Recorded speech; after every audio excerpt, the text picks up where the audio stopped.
UAL is increasingly becoming a global university, right? So we're very dependent on students from an incredible array of countries internationally, and obviously those students bring fees, which obviously are very useful for the university to survive and operate. But they also, of course, bring different cultural backgrounds, different cultural traditions, which also need to be addressed within our courses. I think it also highlights, in some respects, going back to our earlier discussion about the art historical canon, is that non-European perspectives on art also need to be addressed within the way that we think and talk about and write and make art in UAL in this country. So I think international students are very much, I think, part of that as well. Sometimes there's a kind of tendency to focus more on, Black and Asian students in Britain as being the kind of driver for this, which of course, that's a very important part of it. But the fact that we're living in an increasingly interdependent international world, even though we've just kind of come out of Europe, in some ways coming out of Europe and wanting to now move into a kind of a global situation, it means that it's even more important to address international, transnational perspectives. And of course, as director of Train, the Train Research Centre is 10 years old.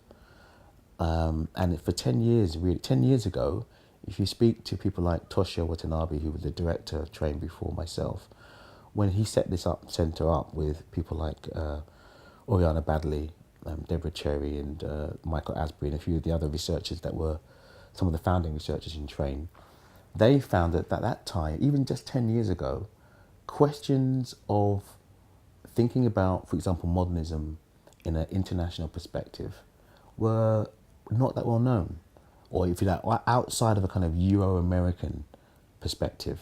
So, for example, Train has done a lot of research on relations between various regions. So, for example, relations between artists in Europe, say, and Latin America has been a big focus, or East Asia, and what kinds of dialogues that came out of that, which are not just kind of an adjunct to the main questions around modernism and art making, but actually have been central in terms of innovations.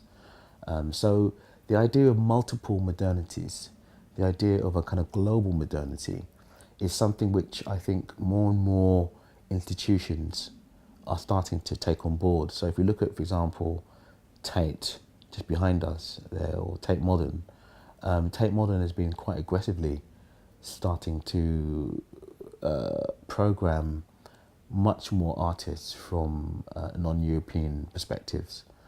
And I think some of that has been influenced by increasing research and debates in academia and in art schools around the need to investigate the increasing transnational character of contemporary art.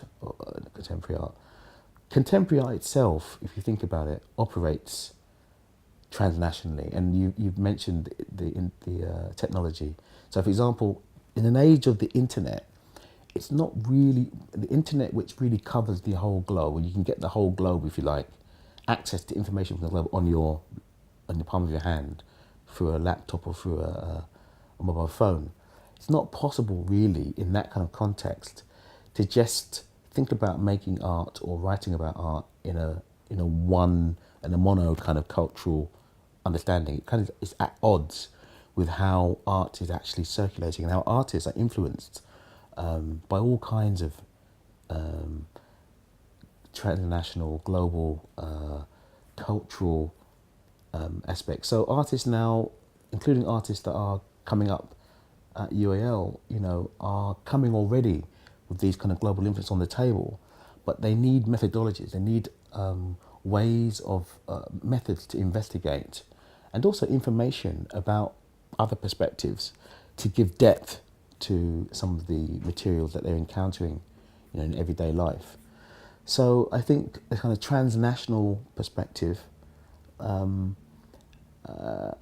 is becoming increasingly central to how we understand what art is today. And we see that in biennials, We see it in exhibitions in London now, for example. You can go and see at Tate Modern, exhibitions of Bhupen Kakar, the Indian artist, Georgia O'Keeffe, other artists. So there's a real kind of global dialogue, which I think is increasingly becoming part of what we do. And I think the art school also needs to reflect those international trends.